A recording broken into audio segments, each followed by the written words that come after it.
Chapter 4, The Deployment.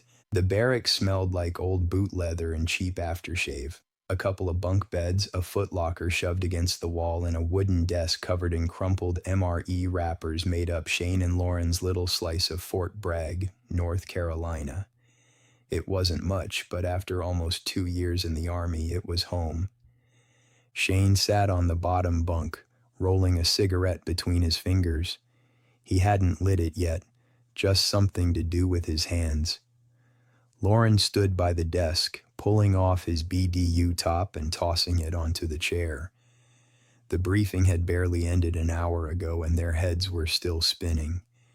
"Bosnia," Loran said, dragging the word out like he was still trying to wrap his head around it. "Man, you believe that shit?" Shane smirked. "Ain't exactly what I pictured when I signed up. Thought we'd be drinking margaritas in the Gulf or something. Now we're gonna freeze our asses off in the Balkans." Loran let out a sharp laugh. "Hell, I don't even know where the Balkans are." Shane pointed to the laminated world map taped to the wall. "Over there. Europe. Kinda." Loran leaned in, squinting at the tiny letters. "Damn, we really are going to the ass end of nowhere." The excitement and nerves settled between them like a thick cloud. This was it, their first real mission. Up until now, it had been training exercises, endless drills, and the occasional field op that barely felt like the real thing. But this was different. "They said we're flying out in 2 weeks," Shane muttered, flicking his unlit cigarette against his knee. "You catch everything in the briefing?" Loran scoffed. "Man, I was trying not to fall asleep. But yeah, peacekeeping and all that jazz. We're supposed to keep those crazy bastards from killing each other." "Yeah." Shane leaned back against the wall, staring at the ceiling. "They gave us the rundown, Operation Joint Guard. NATO's been over there since '95, and now it's our turn to take over from the I-4 guys.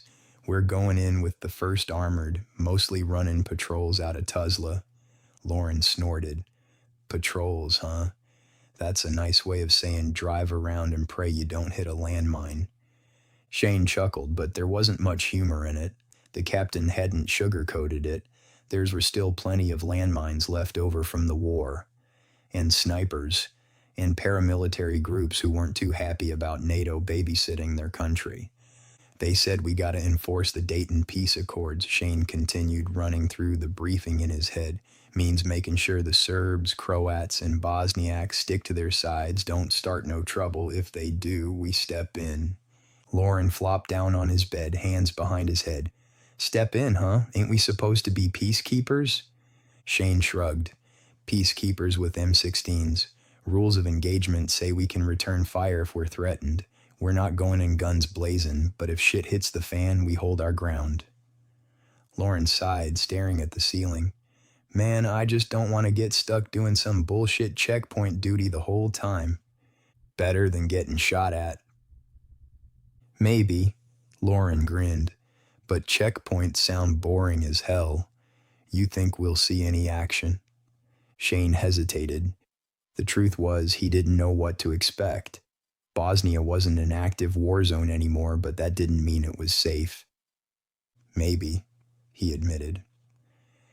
"Intel says most of the big players agreed to the peace deal, but there's still rogue militias out there, Serbian paramilitaries, Croat hardliners, warlords who don't want to give up their power. If we run into them, it won't be pretty." Loran whistled low. "Shit, man.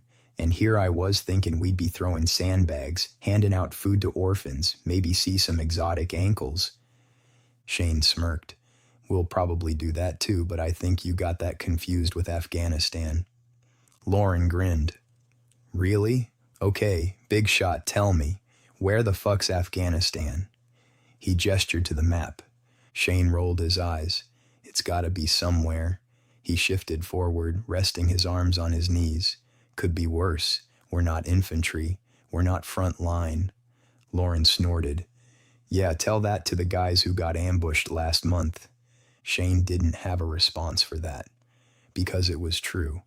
Everyone knew Bosnia wasn't supposed to be an active combat deployment, but anyone who actually paid attention to the situation knew that didn't mean shit. Peacekeeping mission, Shane muttered, the phrase tasting bitter. Right, Loran said, deadpan, because everyone over there is real peaceful. They sat in silence for a bit, the weight of it all settling in. Two 20-year-old kids from Oklahoma were about to ship out to a place they'd barely heard of 6 months ago. You talked to your mom yet? Shane asked. Loran exhaled hard. Nah, I will though. She's gonna lose her damn mind. Shane nodded. He'd called his own folks earlier. His dad had just grunted like it was no big deal.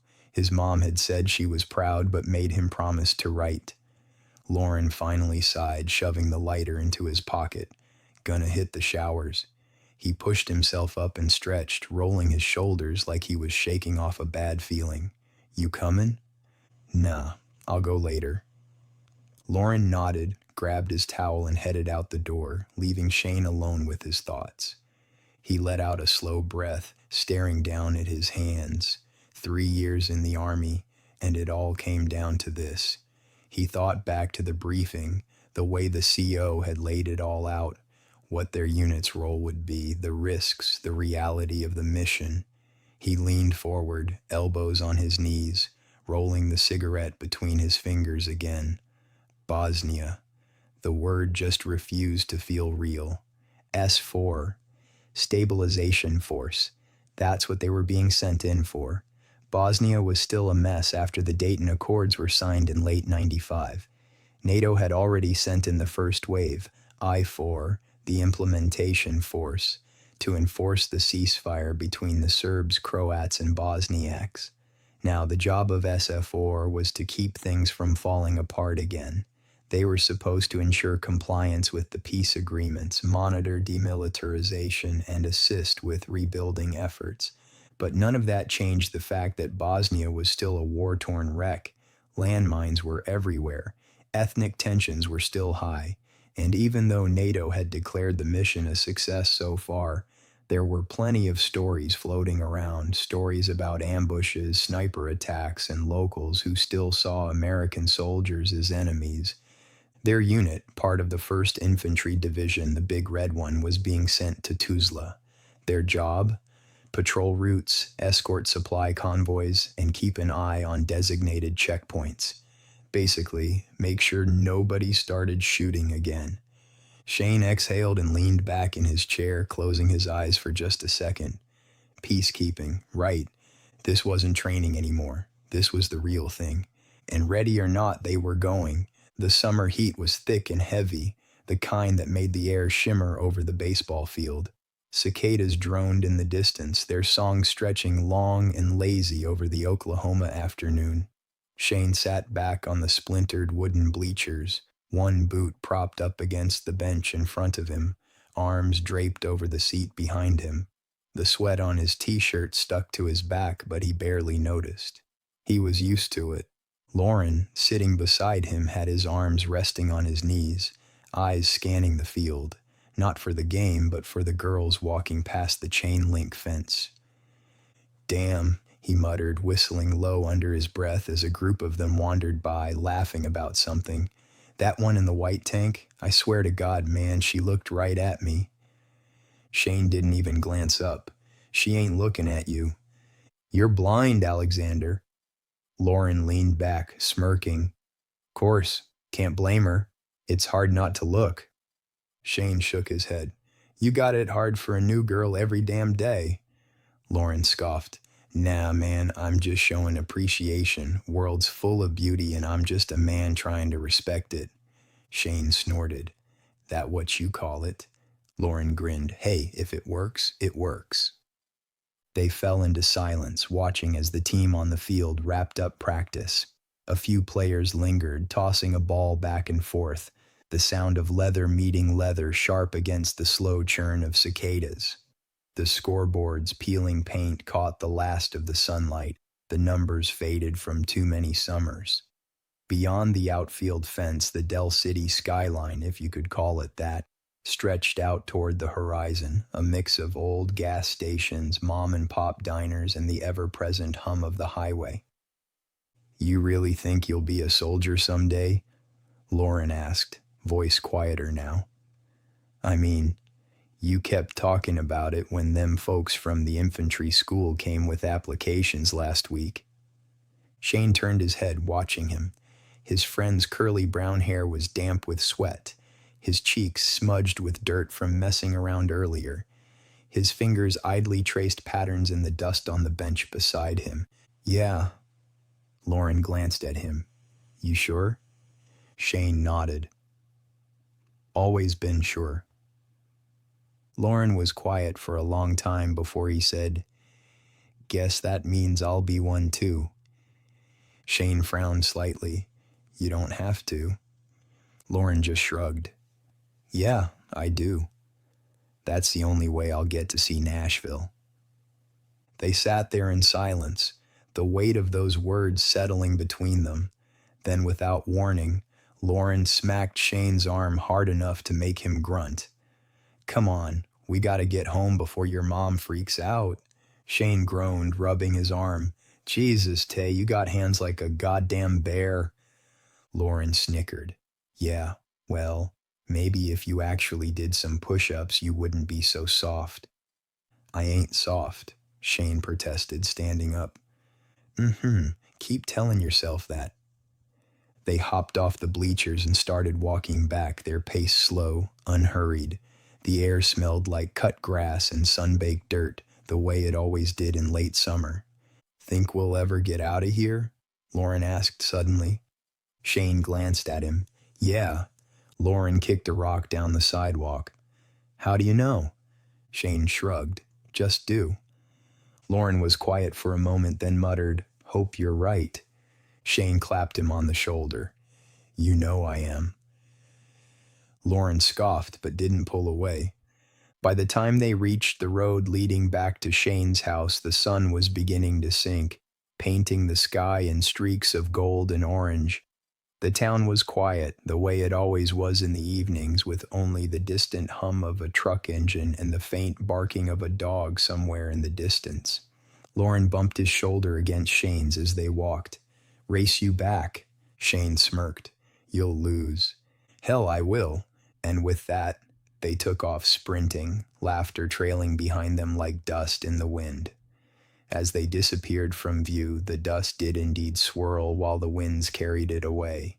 Far, far away, where the seasons had changed and where time's wheel had spun longer than the boys would care to admit. "Move your ass, Private!" Shane's legs burned like fire as he pushed himself up the last stretch of the obstacle course, breath coming in sharp, ragged gulps. His muscles screamed in protest, sweat dripping down his back and soaking through the standard-issue gray Army PT shirt. He reached up, fingers scraping for purchase on the wooden ledge, and with one last grunt, he heaved himself over. The second his boots hit the platform, he rolled onto his back, sucking in air like it was the first he'd ever breathed. A second later, Loran landed beside him with a loud thud, his own breath coming in ragged gasps. He flopped onto his side, chest heaving. "Holy shit," Loran wheezed, rolling onto his back. "We're insane." Shane grinned despite the exhaustion, propping himself up on one elbow. "Come on, Tay, don't tell me you're already tapped out." Loran turned his head and shot him a glare. Blue eyes narrowed. His face was flushed from exertion, beads of sweat rolling down from his buzzed brown hair. His normally pale complexion had deepened into a sunburned red over the last few weeks of relentless training, and dirt smudged across his jaw and forehead. "Go fuck yourself, Alexander." Shane laughed, and Loran, after a second of pretending to be pissed, cracked a grin. They barely had a moment to breathe before the drill sergeant's voice cut through the air like a whip. "You think this is break time? Get off your damn asses and move." The two scrambled to their feet, Shane nearly tripping over himself in the process. Loran groaned but took off running again, muttering under his breath, "Jesus, this guy's got a hard-on for making us suffer." The next obstacle was the rope climb, and by this point in training, they had it down to muscle memory. Shane jumped first, wrapping his legs around the thick rope and pulling himself up hand over hand. Loran was right behind him, his lean frame making him quicker at climbing than most of the bulkier guys in their unit. Shane reached the top first, touching the beam, and looked down to see Loran smirking up at him. "Didn't think you had it in you, country boy." "Shut up, Tay," Shane said, but he was grinning as he climbed back down. By the time they were done with the course, they were both drenched in sweat, their gray shirts darkened and clinging to their backs. They collapsed onto the dirt near the other recruits, panting, barely able to sit upright. Loran yanked his shirt away from his chest.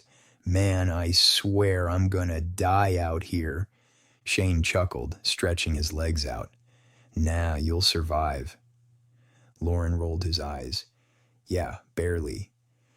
They didn't have long to sit before their drill sergeant, Sergeant Hanley, stomped over, his boots kicking up dust. "On your feet, ladies. You're not done yet." A collective groan rippled through the group, but no one dared say anything loud enough for Hanley to hear. Shane and Loran exchanged a look, then hauled themselves up, ignoring the ache in their muscles. The next part of the day was hand-to-hand combat training, something Shane had been looking forward to. They lined up in pairs, fists up, and got to work. Shane ended up sparring with a guy from New Jersey named Vance, while Loran got stuck with a broad-shouldered recruit from Texas who looked like he'd been lifting weights since birth.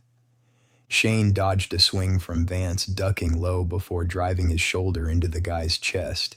They grappled for a moment before Shane managed to sweep his leg under Vance's and send him sprawling onto the mat. Nearby, Loran wasn't faring as well. Shane turned in time to see Loran hit the ground hard, letting out a grunt as the big Texan knocked him flat on his back. "Damn, Tay," Shane called out. "You gonna let him do you like that?" Loran glared up at him. "Eat shit, Shane." Shane snickered but helped him up once the drill was over. By the end of the day, every part of Shane's body ached, and he was sure his legs would give out at any moment. The sun had started to dip, painting the sky in deep orange, and all the recruits shuffled toward the barracks, some limping, some groaning, all exhausted. Loran walked beside him, stretching out his arm. "Well, that sucked," Shane smirked. "What, getting your ass handed to you?" Loran shot him a look. "Watch it, Alexander, or I'm shoving your face in the mud next time we're on the course." "Jesus, at least try pulling yourself into the 90s, Shane just laughed, clapping a hand on Loran's shoulder. "Come on, man, Chow Hall's calling our names." As they walked, Shane took a moment to glance at Loran. He looked the same as always, tall and wiry, built more for speed than brute strength. His brown hair looked glossy under the harsh camp sun. His face was lean, his nose slightly crooked from a baseball accident when they were kids. His uniform, like Shane's, was drenched in sweat and dust, but despite all of it, he still had that smirk on his face, the one that had been there since they were kids. Shane shook his head. If nothing else, at least they were going through this hell together. Shane woke up with a stiff neck, blinking against the dim glow of the hallway light filtering in through the door. He shifted in his chair, stretching out the tight muscles in his back.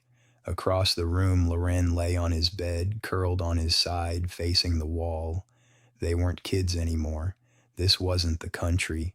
There were no toy guns, no ma trying to get you to Sunday church, no farm work, no playing in the mud. Nah, he was back where he'd dreamed of being. Somehow, back then, this dream felt a lot brighter than pale walls, strict meal times, and very real bullet wounds. Shane stared at him for a long moment, a lump forming in his throat. Loran never wanted this. He never dreamed about the army the way Shane had. He never spent his childhood memorizing old war stories, watching every documentary he could find. The only reason Loran had signed up was because Shane did, and now they were going to Bosnia together. Shane ran a hand over his face, swallowing hard. "This is my fault. The walls were lined with maps of Bosnia-Herzegovina, red and blue markers tracing routes, supply zones, and conflict areas. Shane sat with Loran and the rest of their unit, arms crossed, boots planted firmly on the tile floor. The overhead fluorescent lights buzzed as Captain Holloway, a broad-shouldered man with a permanent scowl, tapped a long pointer against a map tacked to the board. All right, listen up, maggots. As y'all know, we're deploying as part of Operation Joint Guard, continuing the NATO mission under the Dayton Peace Accords. Now, Bosnia ain't an active war zone anymore, but don't let that fool you. This place is still a powder keg. You got Bosniaks, Croats, and Serbs all living side by side, and a whole lot of folks still ain't happy about it. There are minefields, rogue paramilitary groups, and civilians who see us as either saviors or invaders, depending on who you ask. Shane shifted in his seat, absorbing every word.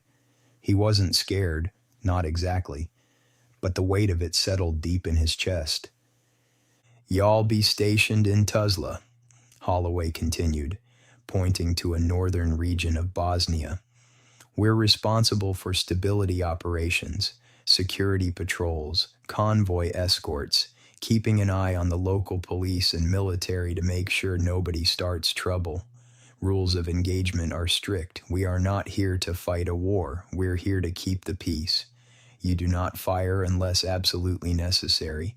If you see something suspicious, you report it. You do not go cowboy on me. Got it? A chorus of "yes, sir" rippled through the room. Good. Gear up, pack smart, and say your goodbyes. Wheels up in 48 hours. Back in their barracks, Shane sat on the edge of his bunk, staring at the rotary phone on the small desk beside him. The dim light from the desk lamp cast long shadows against the wall. Loran was across the room, flipping through a magazine, boots kicked up on his footlocker. You calling your folks? Loran asked without looking up. Yeah, Shane muttered. He rubbed the back of his neck before picking up the receiver and dialing home. The line rang twice before his mom answered. Shane, baby, oh my lord, I was hoping you'd call. Shane smiled, leaning back against the wall. Hey mama, how y'all doing? Oh, we're all right. Your daddy's out back fixing the fence again. Storm knocked it down last week. You eatin' enough? You taking care of yourself? Yes, ma'am, Shane said, chuckling. Army feeds us just fine, ain't starving yet. She sighed, but he could hear the smile in her voice. Where are they sending you, Shane? When do you leave? He hesitated, debating whether to soften the truth. Bosnia. We leave in a couple days. Silence, then a quiet, worried, oh. Mama, it ain't as bad as you're thinking, Shane said quickly. The war's over. We're just going in to make sure things stay quiet. It's peacekeeping, not fighting. Shane, he closed his eyes, resting his head against the wall. Mama, I promise I'll be all right. Her voice wavered. I just don't want you getting caught up in something dangerous. We've been seeing things on the news. Ain't like that, Shane interrupted gently. They make it sound worse than it is. Most of the fighting's done. We're just keeping folks from starting trouble again. A long pause. Then, you sure? Yes, ma'am. He heard her sigh, then shuffle the phone. A second later, his father's deep voice rumbled through the line. Shane, Dad. You ready? Shane exhaled. Yeah. You nervous? He hesitated for half a second. No, sir. His father grunted. Good. You keep your head on straight, listen to your CO, and watch out for your men. That's your job now. Yes, sir. Don't take any unnecessary risks. You ain't gotta prove nothing to nobody. Shane felt his throat tighten. His father wasn't the type to say, I love you outright, but this was as close as it got. I know, Dad. A beat of silence passed, and then his father cleared his throat. All right. I'll let your mama back on. Another shuffle, and his mother's voice returned, softer now. You write to us when you can, all right? I will. And you come home safe, Shane Alexander. You hear me? Yes, ma'am. Love you, baby. Love you too, Mama. He hung up slowly, staring at the phone for a long moment before sighing and rubbing his hands over his face. Across the room, Loran finally looked up from his magazine. You good? Shane scoffed, shaking his head. You ever try lying to your mama and making her believe it? Loran smirked. Every damn day growing up. Shane huffed a laugh. Yeah, well, she didn't buy it, but she let me have it anyway. Loran set the magazine down. They worried? Of course they're worried. Mama's acting like I'm marching straight into hell. Loran nodded, picking at a loose thread on his uniform. Yeah, my folks were the same way. Shane glanced at him. What did you tell him? Loran shrugged. Told him I'd be fine. And they believed you? Hell no. Loran grinned.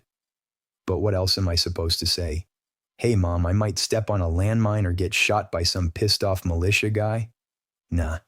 Better to just let 'em think we're gonna be babysitting some checkpoint all day. Shane let out a low chuckle. Yeah, guess so.